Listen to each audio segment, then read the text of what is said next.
Welcome to the 10th session of the Africa Soft Power series, a summit focused on how Africa can harness its soft power to transform its trajectory. Black Lives Matter and the conversations about global Blackness and transnational solidarity, about Africa and the diaspora, are some of the most important conversations of our lifetime, and certainly of this series. As Africans, we must recognize that when we leave the continent and achieve success as doctors, as lawyers, professors, actors, or whatever, we do so not because of how amazing we are. Our triumphs are largely due to those who came before us, African Americans, the Windrush generation, and others who have been in these places from way before, some for centuries, fighting this battle to be treated as human beings and as equals. Similarly, our people in the diaspora must also recognize that when we laugh at shithole jokes, we laugh at ourselves.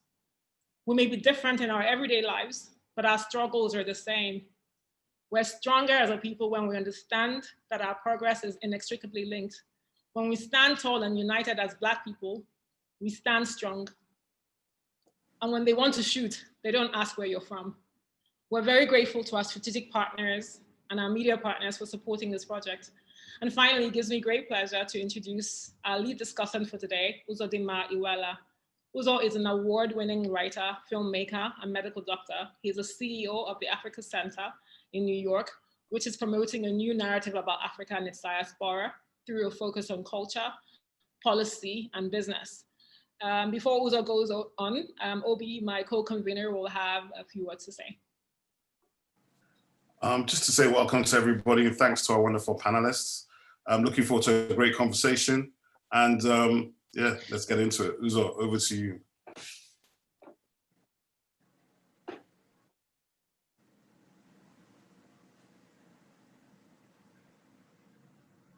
Uzo, I think you need to unmute yourself.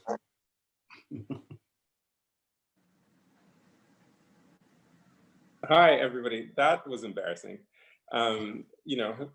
Technical difficulties and all. I will just say that I came off of holiday, so I am not used to the Zoom thing. Once you step away from it, it takes you a little bit of time to get back into it. But welcome to everybody, and it's a good day to be with everyone today, to have this discussion about global Blackness, solidarity and allyship, I should say. My name is Uzodinma Iweala. I'm the CEO of the Africa Center, and today we have a really amazing slate of guests here to speak to us and converse with each other about this issue, about how we connect, how we work together, and how we build solidarity across the Atlantic Ocean and within our communities in the various places where we're from.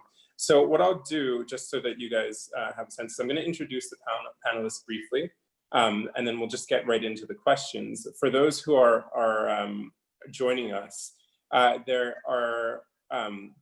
we will have a discussion for a little bit, and then we'll have some time towards the end to take questions and comments that will come in, I think, through the chat, and will be put to us and the panelists for that part of the discussion. But without further ado, I will now move to introduce my co-panelists here, and then we can get started talking about this issue, which is so relevant today. Before we do that, I think, before I do the introduction, I think it would be a good idea just to take a moment to pause and think about all of those who have been supremely affected by the events of the last few months, especially by what has happened most recently in Kenosha, Wisconsin.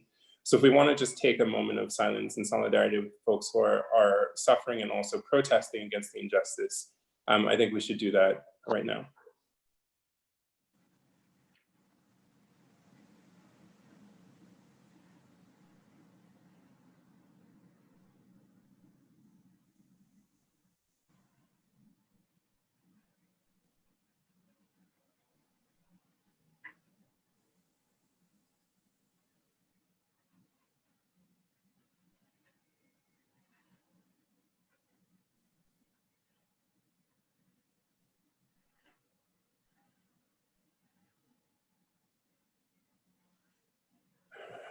All right.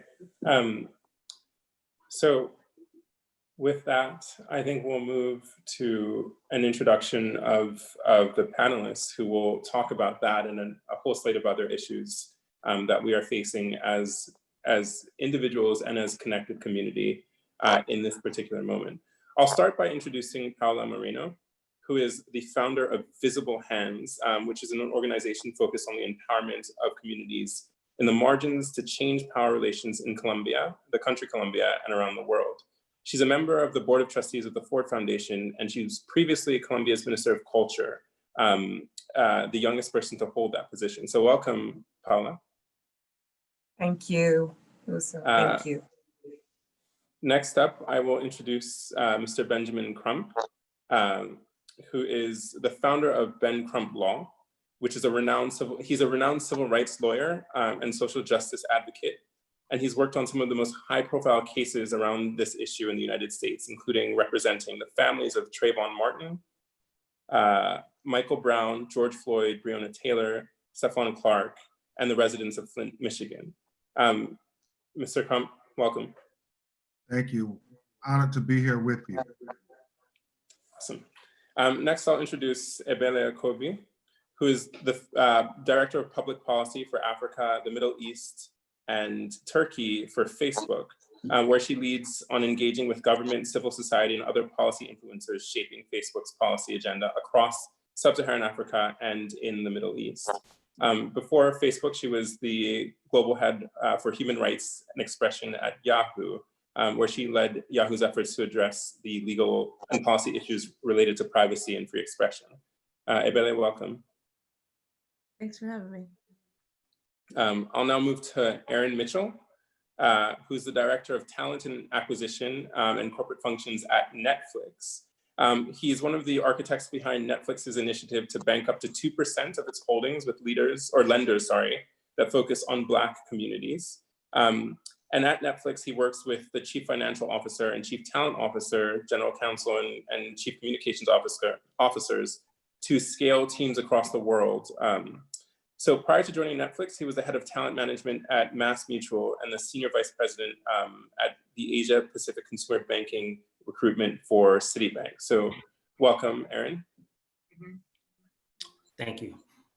And last but not least, we have Matthew Ryder, who is a barrister, Queen's Counsel in the United Kingdom at Matrix Chambers, where he specializes in crime, data, and human rights law.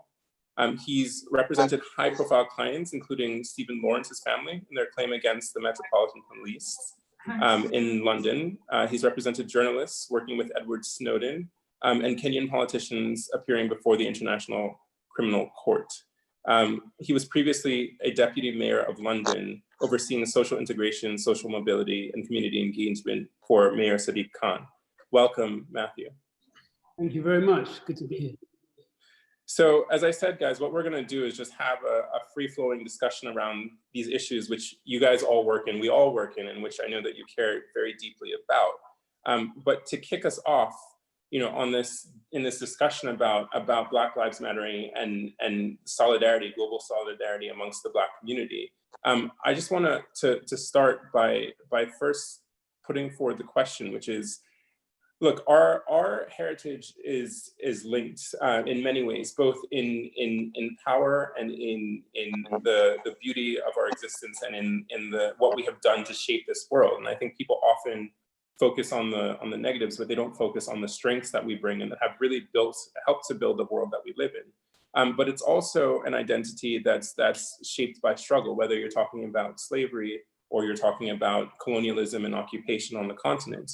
And there is, in a sense, there's a similarity between the experience of folks who were colonized and also the experience of people who were enslaved, and the essentially what comes out of that. And yet there's also sometimes seemingly a divide in the experiences between folks in the diaspora and folks who come from the continent, which Nkiru had alluded to. So, the first question is really simple, which is, how do you guys think about this in the work that you do?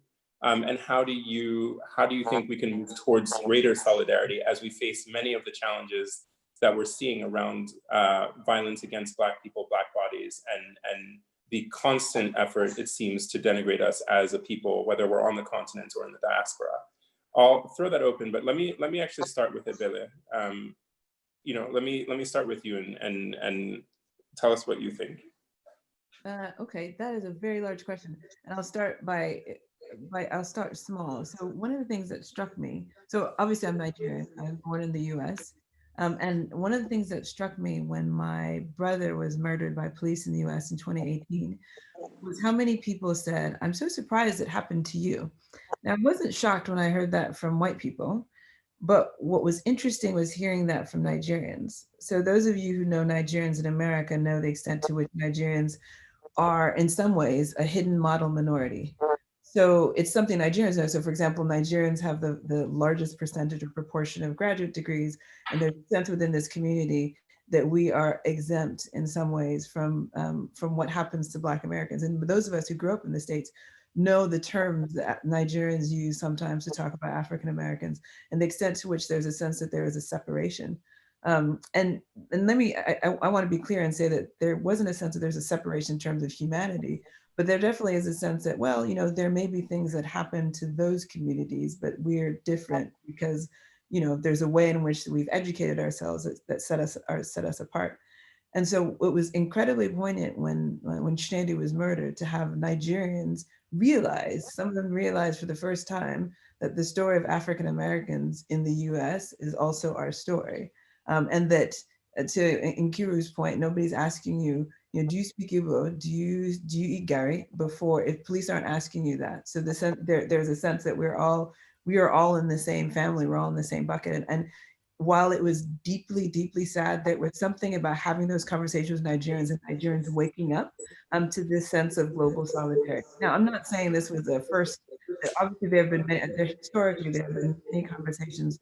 There have been many instances of solidarity, but I did think, just on a personal level, I was struck by sort of an uprising. There were articles, a number of articles in BBC Igbo, and also in a lot of outlets that are focused on Nigerians, essentially making this point that there's a need for us to have solidarity. And subsequent to George Floyd's murder, we saw the African Union and we saw various African countries go to the UN and say, this is an issue. So this is our brothers, our people are being marginalized, our people are being murdered. And you saw African nations stand up. The final thing I will say is I believe this very strongly, that until countries across Africa are strong, so until countries across Africa are truly independent, Black people around the world will always be strangers in a strange land. So we will always be, even if you feel like you have family for centuries in the US or family for centuries in the UK, there's always a sense in which you're a person apart. And part of it is because how do you define home? At some point you have to have a place that you can call home, that they can't kick you out of. And I believe very strongly that until there is a power base, not whether Black people decide to live across Africa or not, but until we have an economic and political independence, true independence across the continent, I think we as a people will never be free. And that, if nothing else, is a huge, I think, impetus for me and for the work I do in terms of strengthening Africa.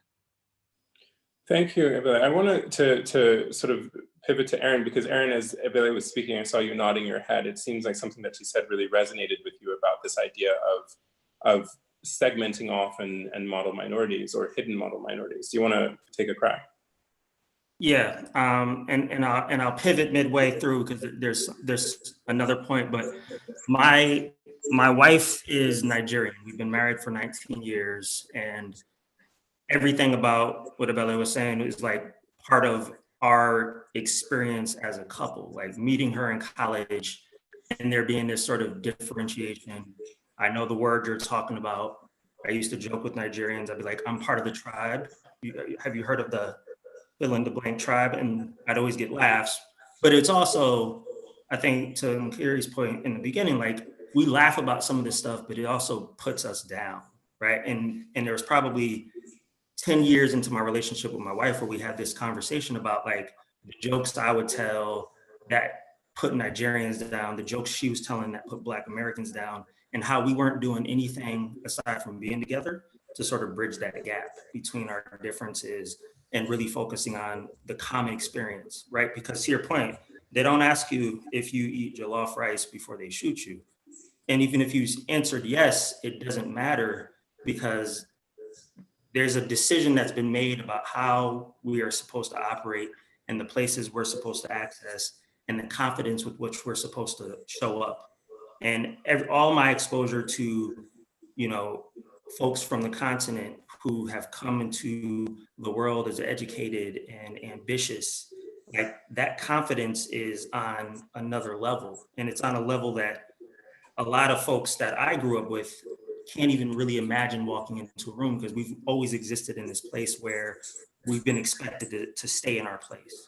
So I think there's a lot of value in creating that connective tissue between our cultures and using each other as inspiration. And the pivot I want to make is I've been doing some work recently down in Brazil. And I grew up like most Americans thinking that Brazil was a Latin American country. And when you look up, if you do a Google search, you see that Brazil is 7% Black. But if you talk to any Brazilians, it's 54% Black. We've all been, you know, exposed to this big lie about Blackness in these other countries. Part of it being like the divide and conquer mentality that colonization relied upon, right? Like, if y'all are separate, if you can't speak your languages, if you can't communicate effectively, you can't form a coalition to stand up against this thing. And I see that in the work in Brazil. And one of the things that folks consistently sort of are excited about is like, oh my gosh, there's a Black person who's a leader at a company coming to talk to us about what we can do. We need these examples. And I think about like all the Black folks around the world who are doing things that are worth being celebrated, who don't know that they have brothers and sisters in different places of the world, who just need them to show up and be like, you got this. So I think there's small actions, there's big actions, there's, you know, conversations, there's marrying and having children with one. All of these things I think help to sort of create that global community of Africanness or Blackness or whatever the right category you want to use. Thank you, Aaron. Paula, can you comment a little bit? I think because, you know, I saw that what Aaron was saying about erasure, I think, down in Latin America. If you want to speak a little bit about that, because I know that you have, this is core to the work that you've been doing. Sure, so, and thank you very much for this invitation. I just would like to say that we are 150 million African descent in the Americas. Outside the continent, we are a very group. Globally, we have an African diaspora of 250 million people, and out of these 250, we are 150 in the Americas. I don't know how many people know, for instance, that in Colombia, where I'm right now, we are 10 million African descents here, and we exist, and Africa comes with us. And for us, as Aaron mentioned, Africa is our inspiration because we define ourselves as Afro-Colombians. Africa comes first, and then Colombians. We have this double citizenship. And as Iweala mentioned, we are foreigners here as well. Every time we say we are Colombians, people said like, you're, how come? The same thing that happens in Brazil, even if there is a majority. And the same thing that happens in so many countries. So I think it is very important, and in terms of solidarity, to recognize that we face a common struggle, a common reality. I mean, the killings of Black men in Brazil is very high. The killings of Black men in Colombia is very high. Violence is common, not just in the US, but in the diaspora world. And race matters. And of course, we need to see each other, to inspire each other, to support each other, and recognize that we are a power, that we are a global power, but we need to see each other. I have had the opportunity to be in the continent, in Nigeria, in Mozambique, in Mali, everywhere. And when I just said that I'm Colombian, people are like, we don't see you people. We don't see you. We don't know you. How come? And we need to see each other. Not just in terms of just business and everything that is very important, but in terms of emotional strength. When Iweala came to Colombia, we were all like, oh, wow. You know, like we were all like, this is inspiration. This is a sister that looked like us, and we can do it. And we need emotional strength. We need motivation, but also we have gained power in so many ways, and we need to leverage that power to increase justice and to increase inspiration and to really improve the situation. So I just would leave that there. I want to thank you, Paula, and I want to turn to Benjamin, because a number of, I think Iweala, Paula, and Aaron have all spoken about this idea of Africa coming together around some of the issues that you have faced and that you're dealing with right now in this moment. Sorry, I just realized my technical difficulties. My video just went off. Sorry, I'm back.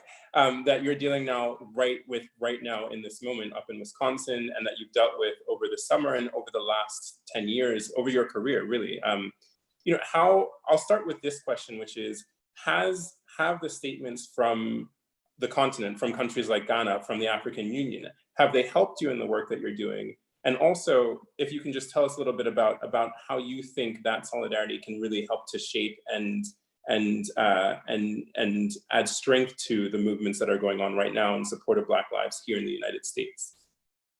Well, thank you. And I would say it's really an honor to be talking with my brothers and sisters on this issue that is bigger than just America with African Americans. I recognize that the AU recognize us Africans in America as a sixth region of the diaspora. And that's very important, because when you think about Black Lives Matter, that's not just an American term, that now is a global term that we have to continue to proclaim from the mountaintops, to quote James Baldwin. When you think about the fact that George Floyd, who was literally tortured to death, it wasn't just people marching across cities in America saying that we can't breathe until we get justice for George Floyd. It was so important that brothers and sisters in Africa was also saying the same thing, so the world knew that this was a child of Africa that they had done this to. And if you can do it in America, it sets a terrible precedence for people being able to do it in Brazil, to be able to do it in England, to do it anywhere. So this whole cliche that we often quote, injustice against anyone is a threat to justice everywhere, is really real when it comes to marginalized people of color.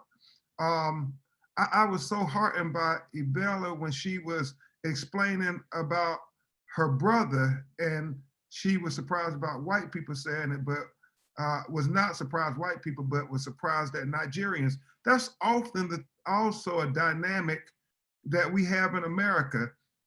They have worked to try to separate us in a variety of ways. They say, oh, that happens to those people in the hood, not as educated, affluent African Americans who live in the suburbs, who have these type of degrees, who has this kind of bank account. But the truth of the matter is, it doesn't matter what you have accomplished, what you have, unless we can say that we have to respect all people, especially people from African descent, then none of us are safe. None of our children are safe.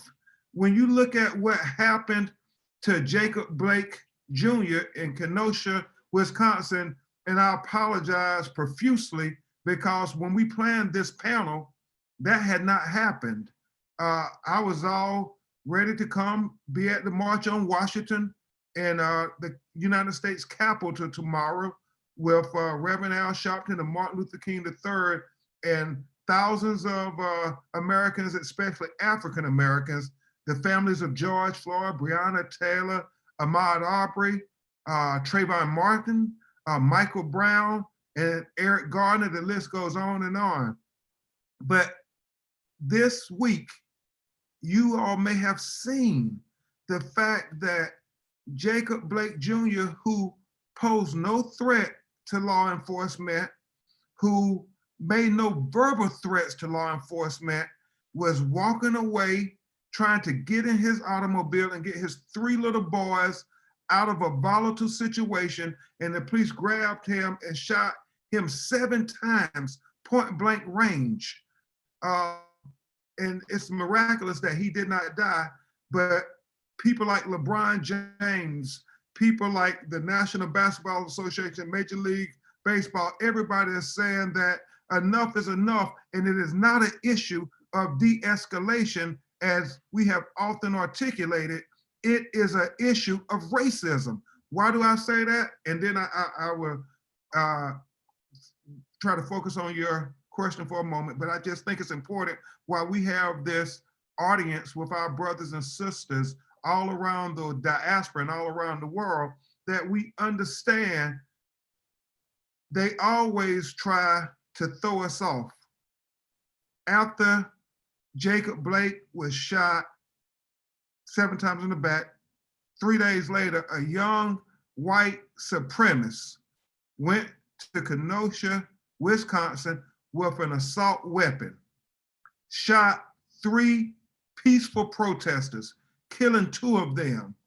And there is video that he is walking down the street and he has the assault weapon, and he passed by the law enforcement officials. He passed by the National Guard, and nobody shot him in the back. Now, he had just killed people.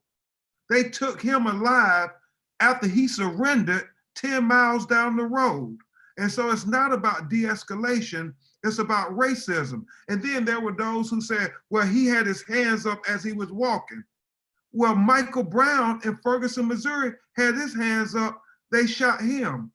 So it is not about police training, it is not about de-escalation, it is about racism and discrimination. It's about having deliberate indifference for people of African descent, a deliberate indifference whether we live or die on this earth. And until we continue to unite to say that we refuse to let you marginalize, disenfranchise us, dehumanize us, then they will continue to try to do it. So we have to have more of these dialogues to connect us, because at the end of the day, we are all children of Mother Africa, and we have to have your help to be able to confront the racism in America.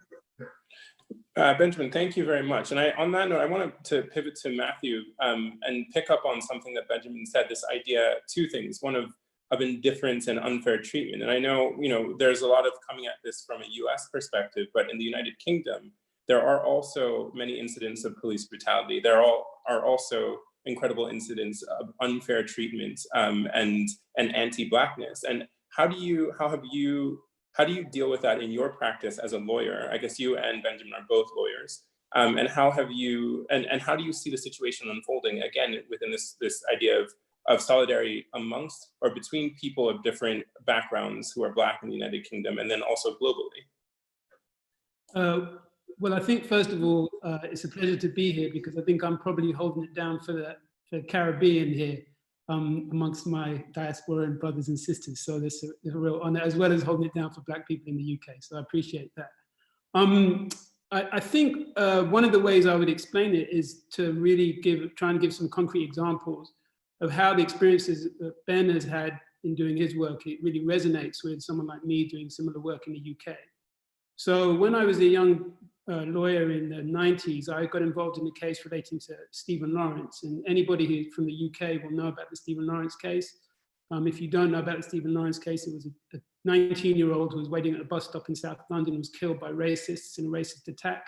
And the police didn't investigate the murder properly, characterized Stephen as a gang member, and his family fought for justice. And their case, I don't think it's an overstatement to say, was probably the most significant civil rights case in the history of the UK, in the history of UK law. It was an enormously impactful case. Now, what most people don't realize is that Stephen was killed in April 1993.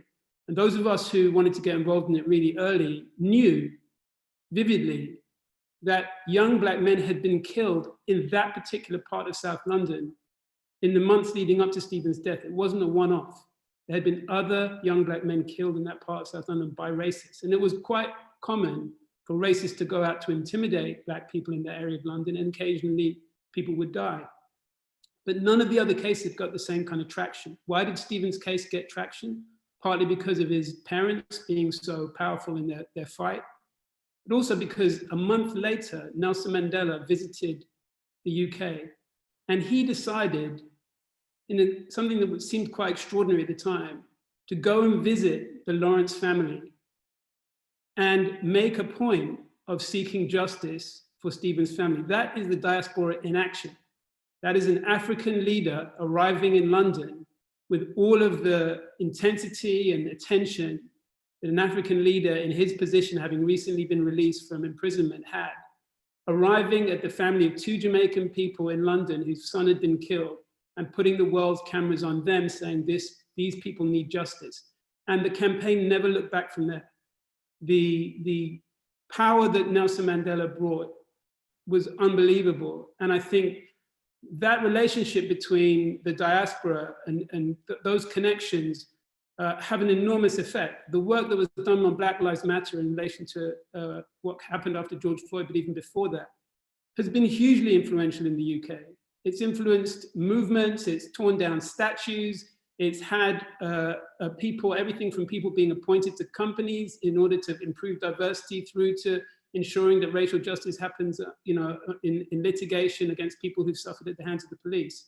It's caused questions to be asked in Parliament. It's had the same kind of impact in some ways as the Windrush scandal had, that some of us faced in relation to my mother's generation coming over to the Caribbean and being mistreated, that recently had attention here. So that diaspora relationship is immensely important and very, very powerful, and has concrete effect on our work. There's 2 other little things I would say, so I don't want to go on here, but just two other quick things. The first one is that a number of speakers, Iweala started it off, and a few people have said, they don't ask who you are or where you're from before they shoot you. And we sometimes define our Blackness in that way, because it's true. The racism that we face unites us. But for the remainder of the conversation, I would also like to make the point that that shouldn't be the only thing that unites us, that our victimhood as Black people, as people of African heritage, isn't the only way we're defined. And the idea that the only thing that unites us, I know no one was saying this, but sometimes we all fall into this idea that what unites us is being victims of racism. Our culture, our heritage, our history, the way we have positive culture together, the connections we have in so many positive ways, also unites us. So while we are struggling together to overcome racism and overcome injustice, we should also realize we don't have to unite simply on the fact that we're all the victims of racism, or they don't ask us before they shoot us. We have other really positive things to celebrate together. And the music of the music of African Americans and the music of Jamaicans resonates on the continent because it's the music of struggle and life and excitement and this connection of culture. So that soft power alongside the hard power that we can get collectively is so important in uniting us. Matthew, you're about to get me dancing. Let me just, get a little moves on right now. But I think you make an extremely important point about this idea of victimhood isn't the only thing. And I think I want to come back to that, but I also want to come back to why that, or to start with why that might be the case. And we have 2 lawyers on and folks who are media savvy on this panel. And then we have 3 folks who are directly involved in culture and media directly. And so, I think it was noted before that a lot of both our perceptions of each other around the diaspora, and also the perceptions that, let's say, outsiders have of us as Black people and diaspora people, come from narratives that are put forth in the media. And oh, sorry, Iweala is also, you are also are a lawyer, my bad, but now working in the media space, I should say. But a lot of those perceptions come from media portrayals of us that have been generated over years and years and years, that we are fighting, and that maybe have influenced the way that we talk about each other as people within the diaspora, the way that Africans speak about African Americans, the way that Caribbeans or Jamaicans speak about Nigerians, the way that et cetera, et cetera. And so I wanted to step into that space for a second, and then come back to narratives of victimhood and then narratives of positivity and transformation that we have. But let me start with Erin, since you're a representative from Netflix. Let me put you on the hot seat and let's talk about some of the ideas of how Black people are portrayed and how that has led to some of the situations that we see right now. So I'll preface this by saying I am not a content expert. I just happen to work for Netflix. So my perspective on content and depictions, you know, I'd say I've been doing a lot of research recently, and I'll focus on one area. So I'm taking a new job as of next week. I'm going to be the head of animation HR. So we're building an animation studio. And if you think about the history of animation and you think about, you know, the legacy of Disney and princesses and princess stories, and you think about all of the things you get fed as a child as to what good looks like and what pretty is and all these things, you know, and you look at the history of Hollywood during the golden era, Hollywood has essentially, you know, helped to reinforce the caste system that within America, Black folks have grown up within. But then in terms of being the largest producer of content that the world consumes, has also shaped how the world sees Black people and Blackness. Take a step out of that and I'll come back to it. I lived in Singapore for 4.5 years. This didn't happen to me much, but for some reason, my wife got all the stupid cab drivers who would always be like, so you're from America, gangs, right? You guys, do you know any gangs? Or you're from America, right? Beyonce, or you're from America, Will Smith. Sometimes it was positive. Most of the time it was gangs, drugs, violence, oppression, right? All of these sort of stories around victimhood, because for the most part, up until, and there's definitely films that got us here before that, but until Black Panther sort of disproved the idea that you could not have a $1 billion franchise-worthy piece of content led by and casted by, you know, just dripped in Blackness. Until that was disproved, Hollywood wasn't making big investments in big Black stories. If I sort of take a sidestep, the other big part of the problem is the idea that there is a Black story, right? Like, you think about what gets made. You got a lot of people within positions of power who tell you what a Black story is. I've heard these stories, not from my experiences at Netflix, but, you know, the halls of Hollywood, where you have the producer who tells the actor or actress, hey, you know, you gotta make it more believable. You gotta make it more Black. You know, I could do a better Black person than that. And it's like, can you really represent the millions of ways that Blackness can show up? Or are you only interested in this one thing that sort of supports your view on what Blackness should be in around the world, which is subjugated, which is, you know, the only sort of models of success for Black people in Hollywood is this magical Negro trope, which is in service of a white protagonist.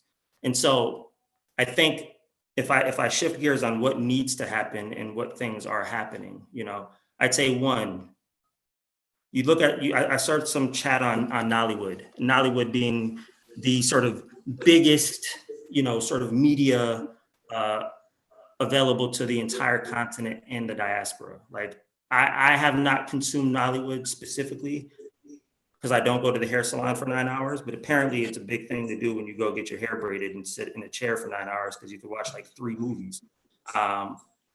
It's ubiquitous. And when we look at our data, like, people in Africa and the content are watching more African content than they are US content, right? They could go, like, Black Panther might hit, you know, #1, but it's not like anybody's going out to see like the new Brad Pitt movie over some Nollywood fare. The same is true in India when it comes to Bollywood. So in order to really tell these unique, authentic stories, we have to be where these stories are being made. We have to invest in the local storytellers. We have to invest in directors, the production companies, like you saw that whole craze that happened, and I'm gonna butcher the name, and I apologize, but I think it's the Kiwi, the boys that did the Extraction spoof. I don't know the proper pronunciation of the name, so anybody please correct me, but they did this amazing piece of work. There was some criticism around, you know, depictions of violence and whatnot, but you had like 10, 11, 12, 15-year-old kids producing amazing content. The right thing to do was invest in them. And so you saw the announcement where Netflix sent them a bunch of equipment and said, have at it. Now you have professional equipment, go make stories, right? That's just one example. And I don't want this to be like a look at us, look what we're doing type of scenario, because we're not doing everything right and we're not doing enough of it, because the content is big, the stories are rich. We still haven't seen a Mansa Musa movie. We still haven't seen, you know, a Game of Thrones epic about the Mali Empire, the Ghanaian Empire. We still haven't seen like a movie about ancient Egypt and the Nubian kingdoms. And until that becomes like a normal part of our like content consumption, nobody's doing enough. But I think the steps, you know, to be in the places to invest in those local storytellers, that's got to be part of the solution. Aaron, just give me your number. I'll give you a call. I got your film for you. Did you already get one on Netflix?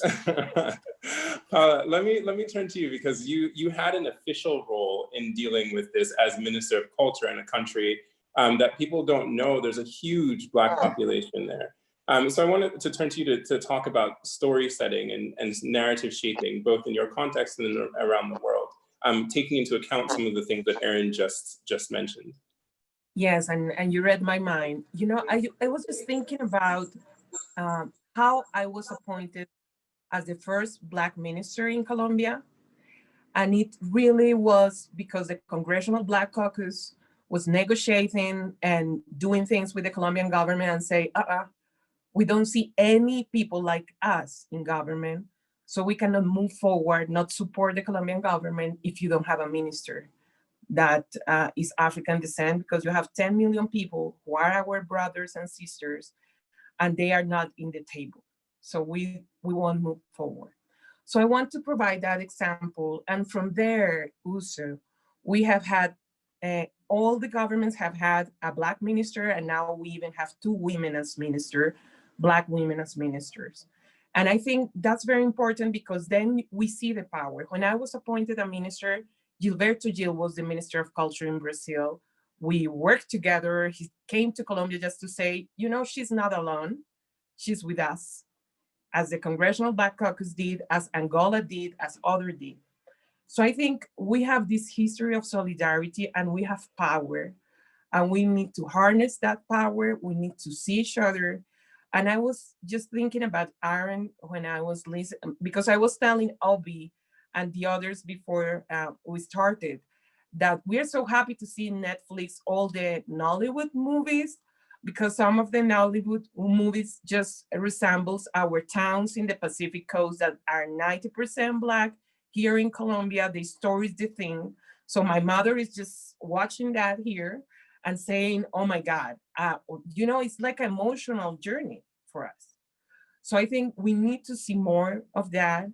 And it was very interesting, because just yesterday, I was having a conversation with the Film Academy here and saying, you know, you watch Netflix, you see all the movies from Nigeria, from all other places. We don't see one that reflects Black people in Colombia.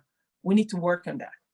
So just what Aaron says, because we don't see us here. And we need to, and the globe is interested in our content, and the world wants to see us, even if you here in Colombia, you don't want to see us. And so people start saying, yeah, in Netflix, we are seeing that, so you are important. So there is a whole relationship there. I just wanted to be specific examples, because we need to move forward in terms of harnessing our power. Of course, we are in so many critical situations, but we are moving forward in so many ways. And we need to keep getting to see each other, to support each other, and to make this happen in the way that we can. So I just wanted to, sorry, Uzo, if I just wanted to give these 2 examples. No, I think that's really important. I'm gonna say that, Aaron, I think you need to hook Paula up with somebody at Netflix, because we got some stories that need to get on the air. So that's your task. That's your task for today.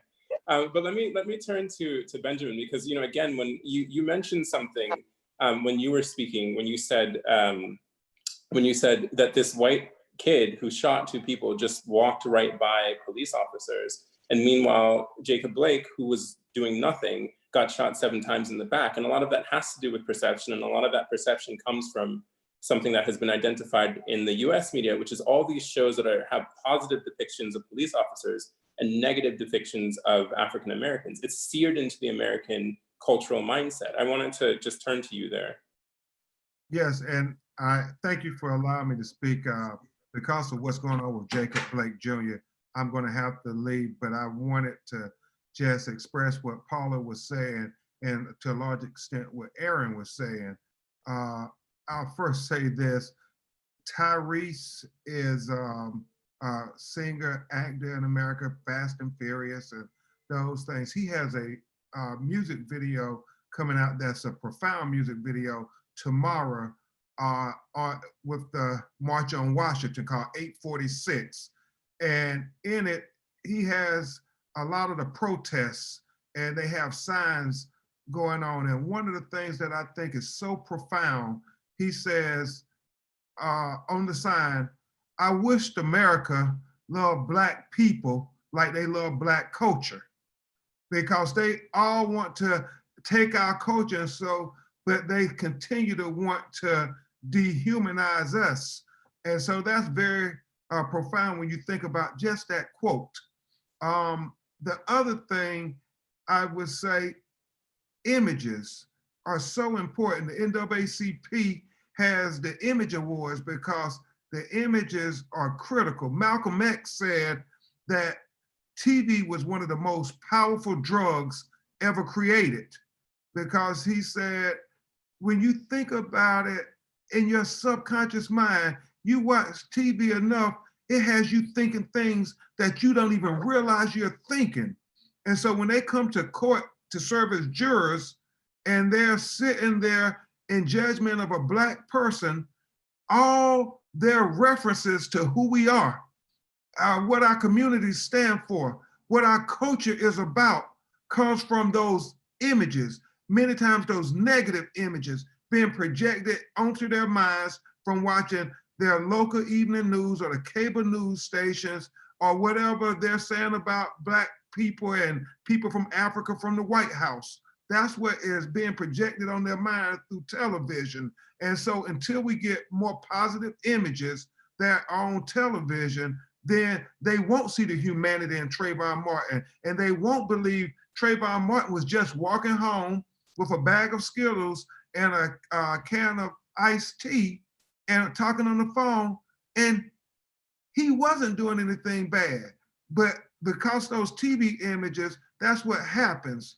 And I think about Matthew and Stephen Lawrence. I do think those young people are often demonized even more after they assassinate our person. They then try to assassinate our character. And a lot of that is done by television. And that's why the white kid walking down the street with his hands up is seen less threatening. Nobody's worried about him, even though he has an assault weapon hanging from his neck, and a Black man can just move the wrong way with his cell phone, and they shoot first and ask questions later. So the images are critical.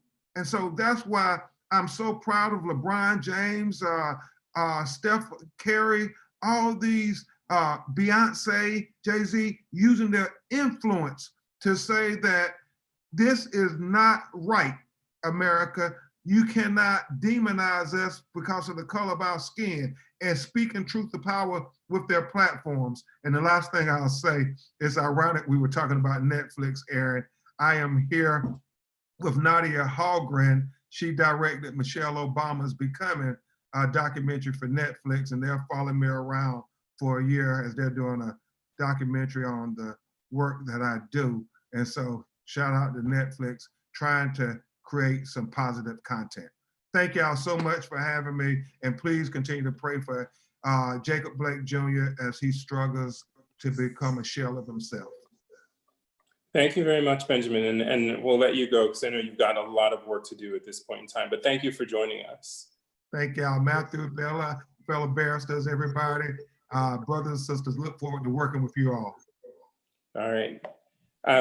As Benjamin departs from us, let me turn to Matthew, because I think Benjamin had spoken a little bit about some of the things that you guys have dealt with over in the UK, and let's talk a little bit about media perception of Blackness in the UK. And the negatives and the positives. Iweala, you're also in the UK as well. And so I think, you're dealing with this, you have dealt with it very personally from a US perspective, but I also remember conversations that you and I have had about perceptions in the United Kingdom and how those affect the way that Black people are seen. So I'll turn it over to you guys as our folks from the other side of the pond, at least from my perspective. Well, I mean, I'll go first. So I think that if we're broadening out this discussion really about kind of the sense of Blackness and the portrayal of Blackness in the UK, and we're moving away from the more kind of harder edged points that we've been talking about.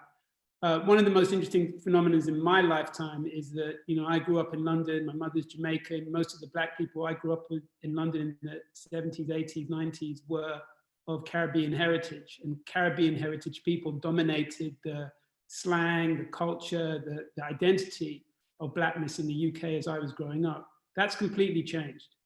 It's phenomenally changed. And West Africans and African people whose parents came directly from the continent are the rising and dominant kind of cultural energy.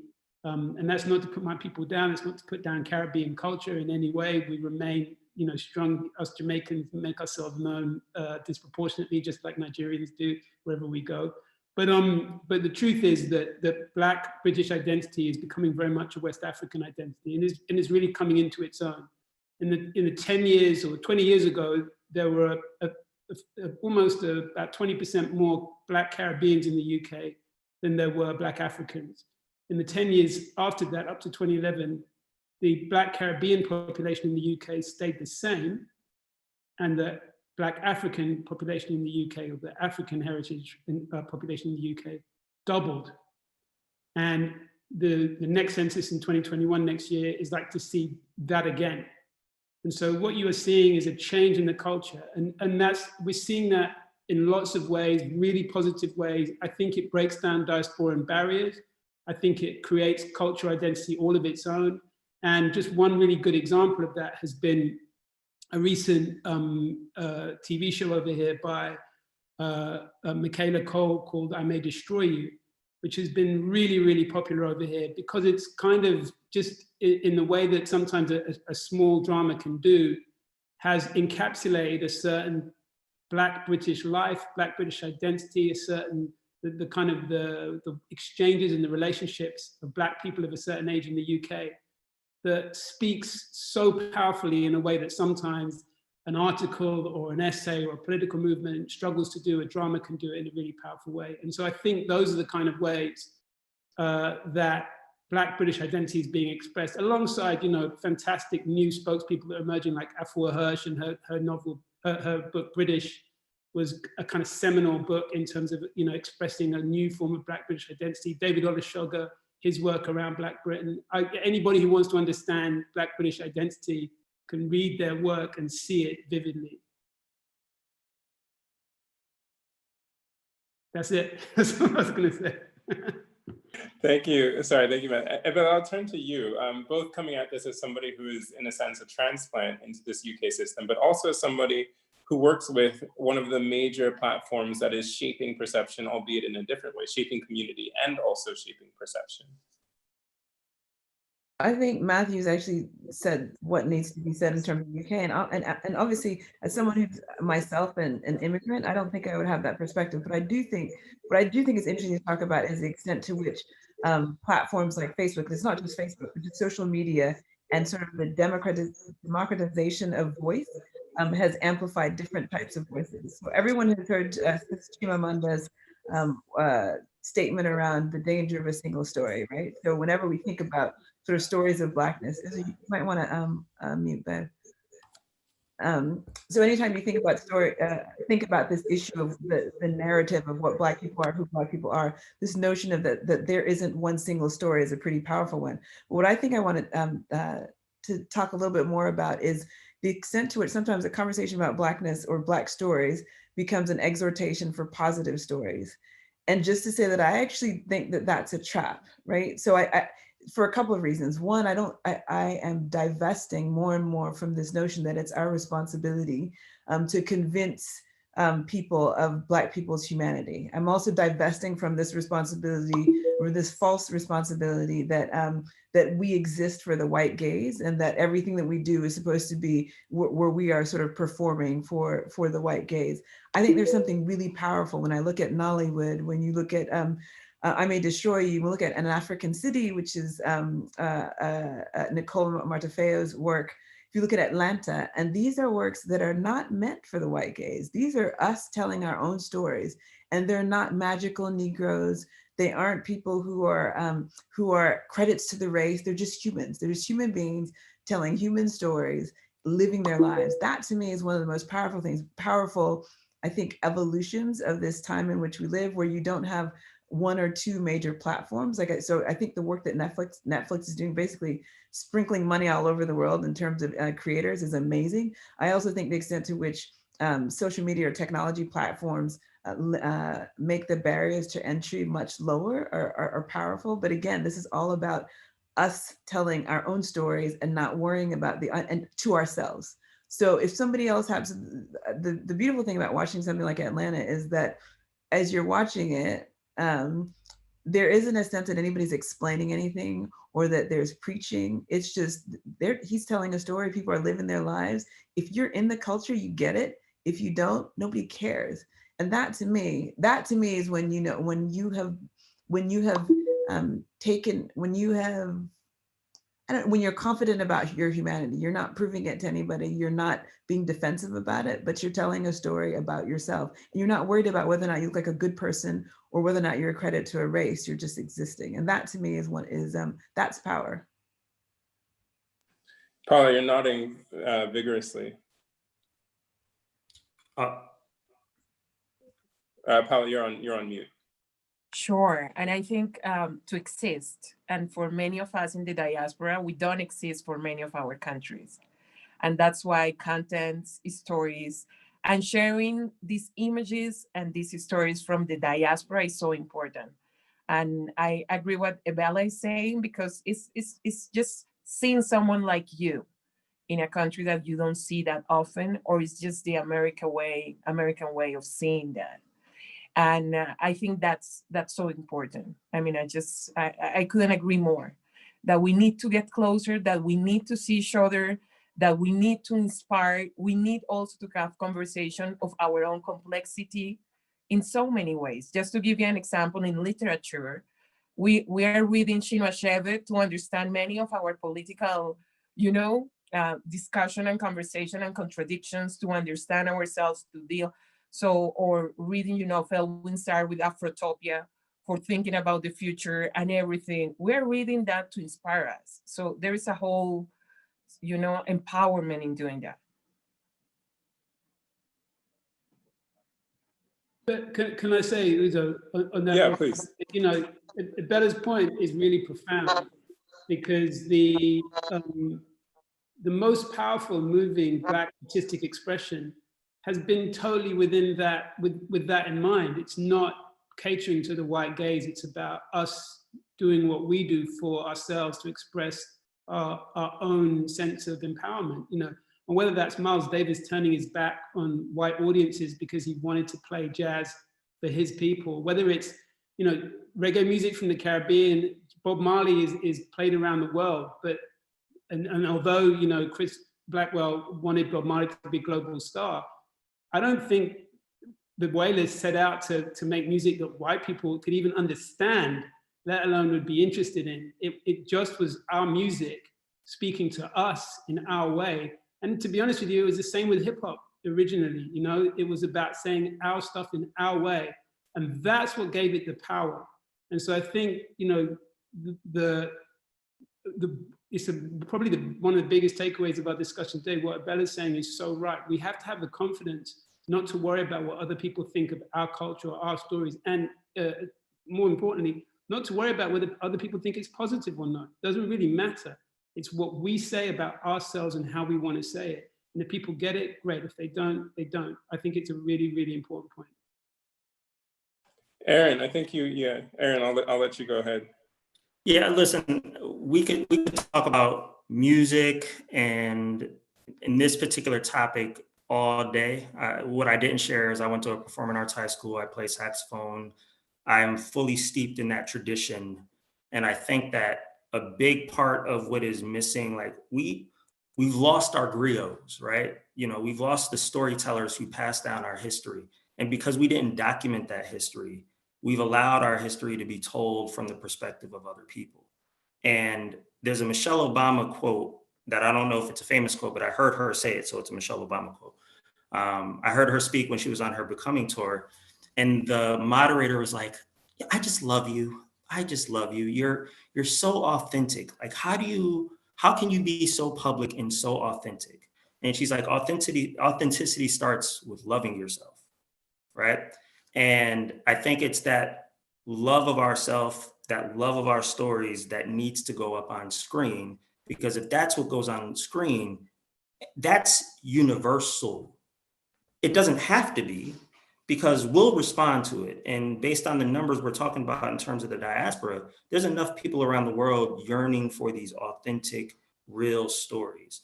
And I watched My Name is Dolomite is My Name. It's a story about the gentleman who created this blaxploitation film, Dolomite. It's a old school comedian, Rudy Ray Moore, who went on to create a lot of films in this space. The movie is on Netflix. I'm not promoting Netflix everything. Everybody else is doing that for me. But it's Eddie Murphy's sort of return to the screen. It's a fantastic movie, but the story is even more powerful because Rudy Ray Moore determined he was going to tell his story his way. And when the Hollywood machine didn't accept that, he worked around it in order to make it happen and created a space where he was telling a story that he knew Black folks were going to find funny, because the stuff that was out there it wasn't hidden. And we're at this inflection point where there's an openness to the stories. And I think, the folks that have been mentioned, like, I love Donald Glover / Childish Gambino because of his authenticity and his accepting of who he is and how he grew up and not having a need to front. I love Beyonce. I love Black is King. I love the exposure that it gave to the continent and to the beauty and the diversity and the progress. I love the reversal of roles that was sort of embedded in that, because it creates an alternative view on what it means to be Black in the world. And so I think if we can inspire more people to stop trying to create the next hit and to just tell the truth, then those are the stories that are going to matter. In the same way, everybody loves City of God. It's a film that came out 20 years ago about the favelas in Brazil. And it was loved and appreciated because of its authenticity and its realness. There's a whole lot of issues with it we won't go into right now, because a lot of those folks that were in that, given their self, didn't get paid. Besides the point, exploitation is a thing we're still dealing with. But the authenticity created an interest in the region that hopefully will start to, 20 years later, start to take. That needs to happen everywhere. I had shared on the chat the revolutionary leader of Mexico, a guy by the name of Vicente Guerrero, basically like Mexico's George Washington, was a Black man. I know Mexicans who didn't know that.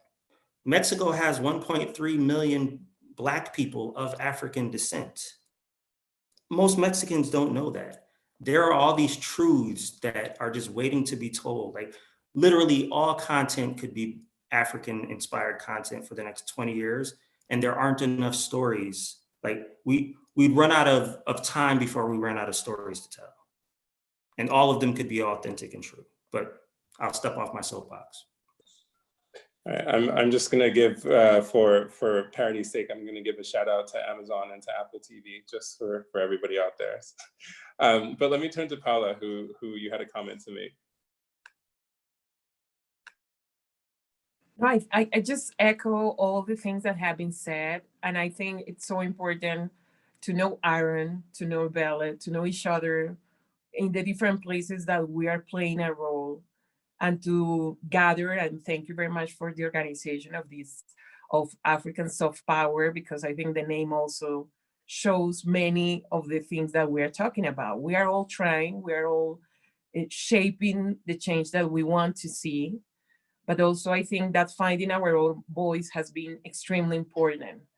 And when I see the young generation of Afro-Colombian women and men, they're just so proud, because many of the things that have been happening in the last decade, because we are just listening to Pharrell and Jay-Z over the weekend with Entrepreneur and just repeating the song and say, yes, that's us, and so many things. So I just think that these connections and seeing each other is so powerful and so important.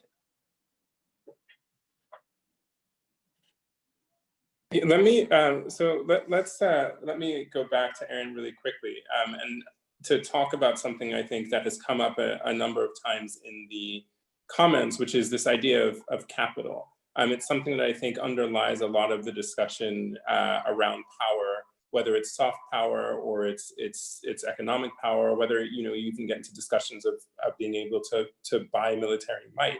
And it's across the board to all of you guys, this idea of capital. But I'll start with Aaron, just because of this 2% move of 2% resources into Black banks or Black financial institutions. And then I want to open it up to the rest of you guys to talk about this idea of the relationship of capital, media, and perception. So Aaron, why don't you go ahead and tell us a little bit? Yeah, so I'll try to tell the story as quickly as possible. Essentially, back in April, in the midst of everything that was happening with this global pandemic, there were reports coming out around the disproportionate impact COVID was having on Black communities, right? You start to pull out the thread and you realize, oh, it's because of all of these structural issues that have been built into American capitalism, where Black folks are, Black and brown folks in the US, and let's just say the oppressed class, had been disproportionately impacted. And that same thing was happening around the world, right? And so I got to thinking, and really, I'll be honest with you, like, COVID has been a challenging scenario for everybody, right? I don't think there's anybody who's been experiencing this thing like, oh, it's great, let's keep it going. My way of coping with it was like, what can I do to change the conversation? Because if I got to continue to listen to the news and it's going to continue to be bad, I don't know if I can make it out of this thing. And so looking at the problem, it's like, okay, capitalism. How does capitalism work? Businesses have to make money in order to feel good about what they're doing. So instead of trying to get businesses to feel good about charity, how can I figure out how to get Netflix to feel good about just doing what it does? Netflix has banking relationships. There are these Black banks. How do we get Netflix to put money in Black banks, which are uniquely positioned at fueling economic development in Black communities, right? I didn't arrive at this conclusion on my own. I did a bunch of reading. I read this book called The Color of Money, which directly points to the role Black banks have been unable to play in the closure of the racial wealth gap based on policies and based on, corporate greed and other things that have happened over the 150 something year history.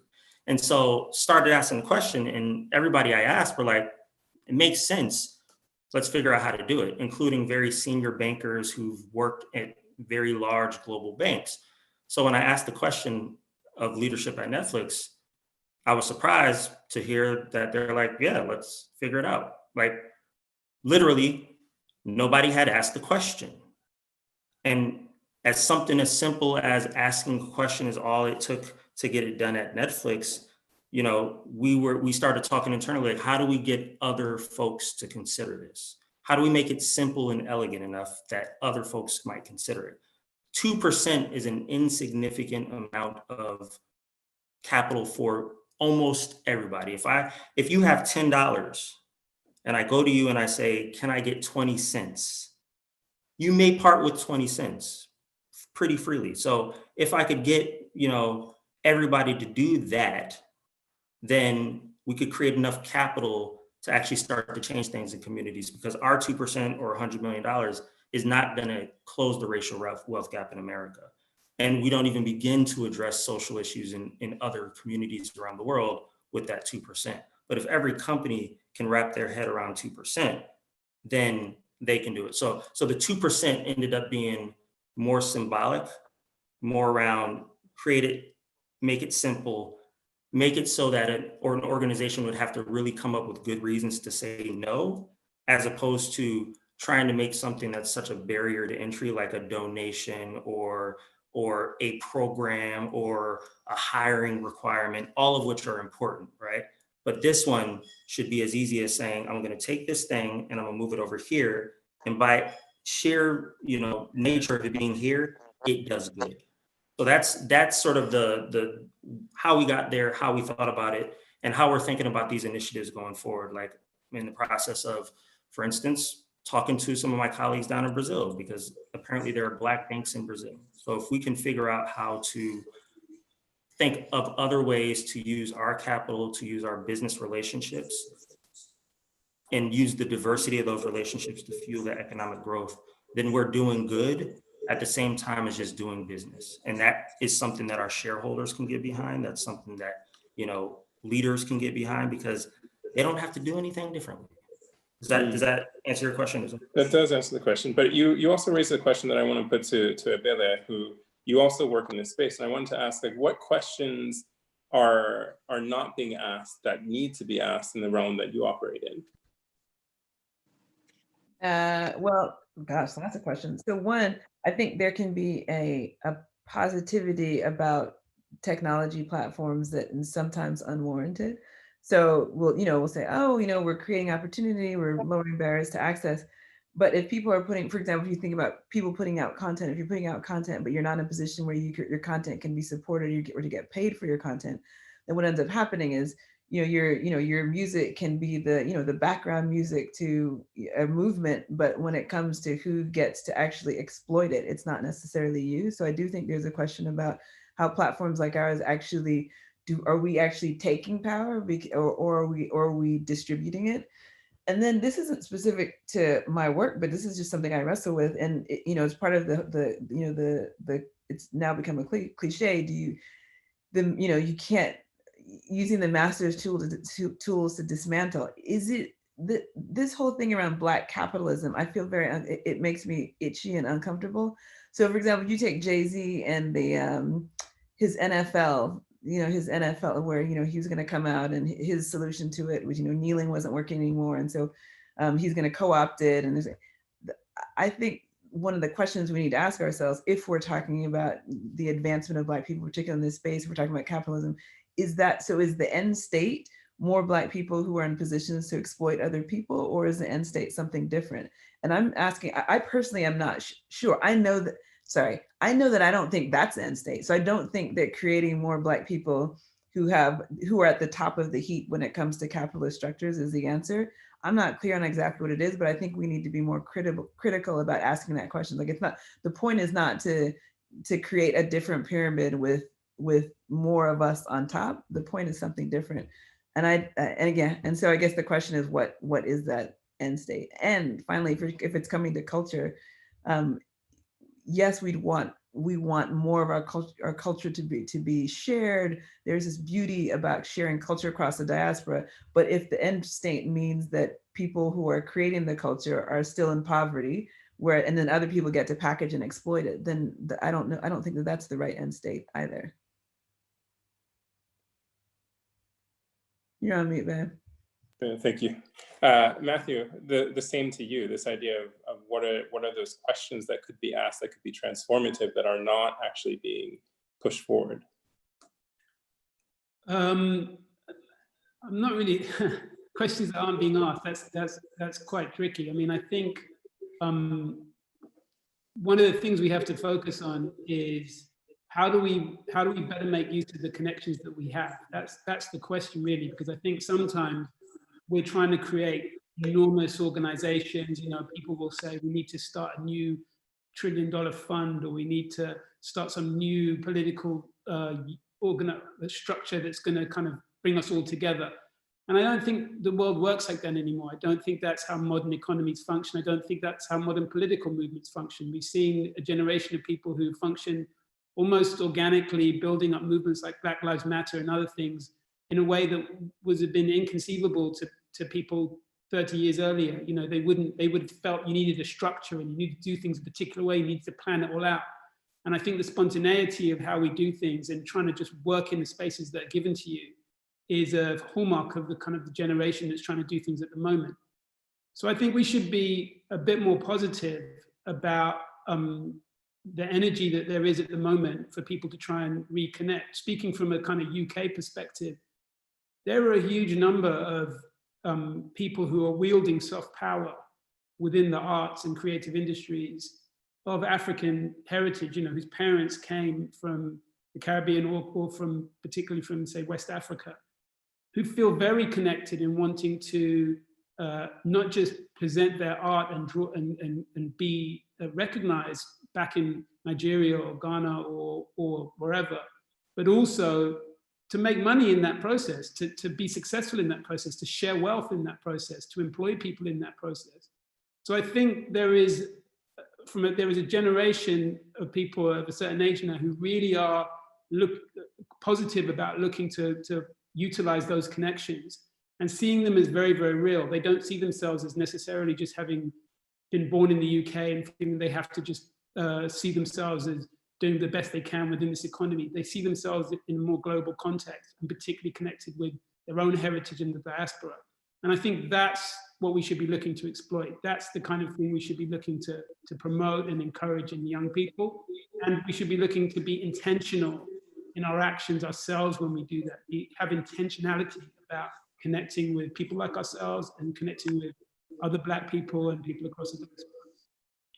Thanks, Matt. I think something that you said actually brings us to a question that came in over the Q&A, which is from Chinenye, who asks if you guys can speculate on what the big blocks are or the big rocks there are that are blocking the intentionality required to realize the soft power of connectivity and the soft power of our creative output. I'll throw that open to everyone. You know, so I think I just wanted to make a few points. One, I think what Iweala said is so deep, because we are exceptions and we are not the rule. And there is a relativity in power. We can be in a position of power, but we are exceptions, and the majority of people we know are still in a very critical situation. And that generates a lot of frustration because we know we are exceptions. And I think in terms of what Aaron said, I think capital comes to really be able to invest and to really be able to create more own assets and to really try to make our exceptions the rule. And I think capital is, it's really critical, but also when capital really is to serve and to create our own models, to create our own ways, and to invest in that, because in many ways in the diaspora, we see that the investment in our ideas are not, there is no interest in many of our ideas and our ways of doing things. And finally, in terms of what you were saying, what is blocking, I think and I think Colombia, we have learned that a lot for the suffering and the conflict that we have suffered. And it's violence is blocking us because it really is creating a continuous state of pain that doesn't allow us to think about the future and build the future while other people are building the future, you know? And I think that's the critical thing, because we are always in this pain, in this suffering, in this, you know, try to protect our lives, try to say that our lives matter, while other people are building the asset, building the things, and we are just trying to deal with the suffering and survive and fight. And I think that's a major block.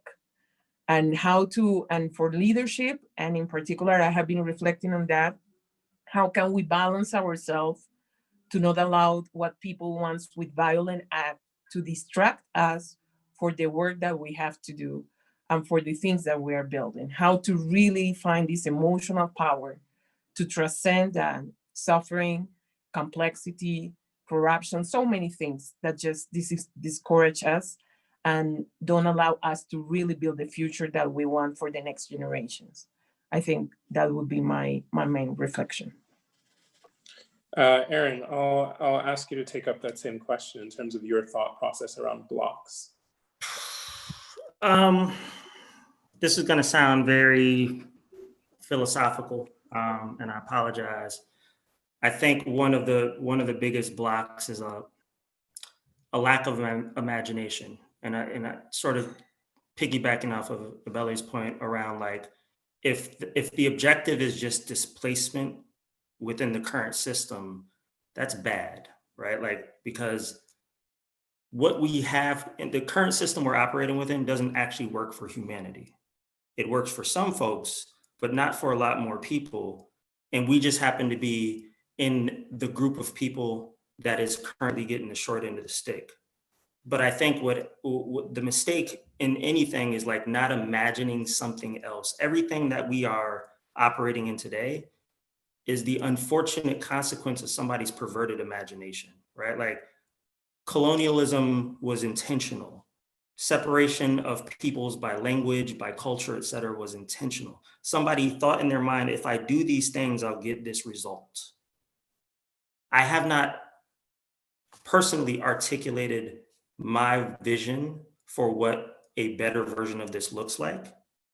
And I don't know that I've sat down long enough to think, do I even have that responsibility? Because a lot of times you sit down, you listen to people talk, and people will sort of lament back to the days of Martin Luther King and, you know, Fela Kuti, and there's all these people who had political stances. We just need our people back. No, we don't. We need to use our own damn imaginations and figure out what we wanted it to be. And I think leveraging the concept that y'all are pushing forward with this soft power series, we need to work together. We need to create let's just say a coalition of Black voices around the world, right? Because we need to decide what is good for the world, and we need to take our responsibility in ushering that in. And we'll obviously benefit from it, because what is good for the world, what is good for humanity is going to be really good for the people who in so many places are at the bottom of the damn barrel. It feels philosophical because, like, imagination, but when you start to think about it, monetary policy, fiscal policy, foreign, like, all that stuff is somebody's damn imagination. There's very little that we deal with in society that isn't our own doing. So let's figure it out. Let's sit down, let's get at the table, let's map it out, and then let's spend the next 50 years doing it. Matthew, what can you, go ahead, Matt, go ahead. I just wanted to add something on that, which is that I think you can underestimate how the impact soft power can have, which is why, you know, this concept behind these talks is really important. So when I worked in the political administration, you know, one of the things that shocked me was how a tweet from Skepta, you know, some random London rapper, I mean, he's great, etc., but a random London rapper, a tweet from Skepta can cause an administration to say, hold on, we need to look into what he's tweeting about, because it might be something to do with, you know, police misconduct, or it could be some problem with the transport system. So one person's tweet, because that person happens to wield soft power, can have a disproportionate impact on an administration. A singer, you know, we're seeing it in Belarus at the moment in a different context, you know, but all across the world, soft power can leverage up really, really quickly. And we had a similar phenomenon with the Windrush scandal. You know, the Windrush scandal went almost under the radar for so many. I mean, the Windrush scandal was a scandal about the mistreatment and the deportation of Caribbean, largely Caribbean people, but people who had been in the UK for almost their entire lives because they didn't have their papers in order. They were being told, unless you can prove you've been here every single year for the last 40 years, you have to be deported back to Jamaica or wherever. There was an absolute scandal and mistreatment of Black people. And it went under the radar until one or two people took it up. And then Caribbean leaders, when they were here, took it up with the government personally. And as a result, the scandal just exploded. And I think from that point of view, it's easy to underestimate how the right people saying the right things at the right time can light a fire. You just have to make sure everything's in place, that when that fire gets lit, the fuel's there for it to catch. But you can really light a fire with the right person saying the right thing at the right time. And we've got just a little bit of time left. So Iweala, I'm going to come to you to close us out with a question. So what is it that you're imagining? That's a giant question. Yeah, that's a giant question. What is it that I'm imagining? It's funny because I was actually in a conversation about this issue, which is about which is about imagination. And I think the problem for me is that I'm so focused on defensive. What was that quote that talks about racism? The purpose of racism is distraction. And so I feel like I spend so much time fighting and not enough time with space in my head to imagine. So that's a very long way of saying that I actually, when I think, even when I sit back and I think imagination, I'm always thinking of things that I don't want to happen. So right, I want equity, I want justice. I want, the arc of the moral universe. But I have to be honest and say, if I cannot tell you what I would imagine in the absence of the barriers. I couldn't tell you. I can only imagine in this moment, and that's a failing right now, the absence of the barriers, not what the world would look like if the barriers had never been constructed. And that's a sad thing.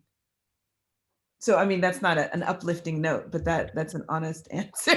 It's an honest answer to the question right now. And it doesn't all have to be uplifting. I think it has to be honest. And I think that's why we're all here. I think, Matthew, you unmuted yourself. Sorry.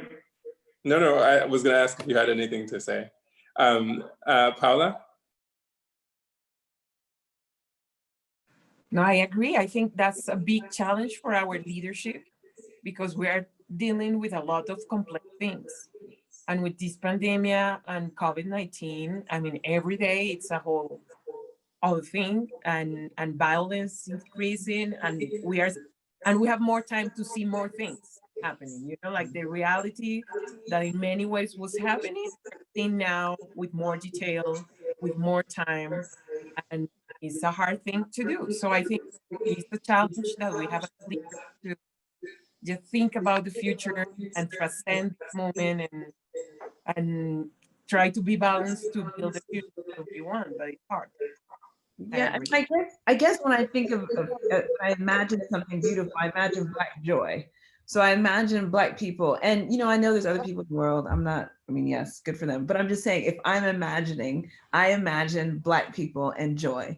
And I imagine an Africa and people across the African diaspora connected, but connected in a way that isn't defensive, connected in a way that is only about joy, only about connection, only about proactive connection, not battle. So, I mean, when I think of happiness, that's what I think of. I think of Black joy. On that note, I want to say thank you. We've just hit time. This was a riveting discussion. Thank you to Paula, thank you to Iweala, to Aaron, and to Matthew. And thank you guys to everyone out there who participated, your comments, coming in as we were speaking, the questions that you asked. Obviously, we all wish that we could have had more time to discuss, and we could probably go on for ages. And I know that you guys will take some of what you heard here and go on in your own daily lives to discuss some of what we've thought about, and hopefully act on some of the things that were put forward. But with that, I will say thank you to our panelists. Thank you to you guys. Thank you to Obi and Kiru. And we'll sign off and say goodbye. Thanks, everybody. Thanks, Uzo. Thanks, all our listeners. This was great, wonderful. Thank you, and goodbye, and have a great weekend coming. Thanks, guys. Champion. Thank you. Bye-bye. Fantastic. It was absolutely amazing. Great.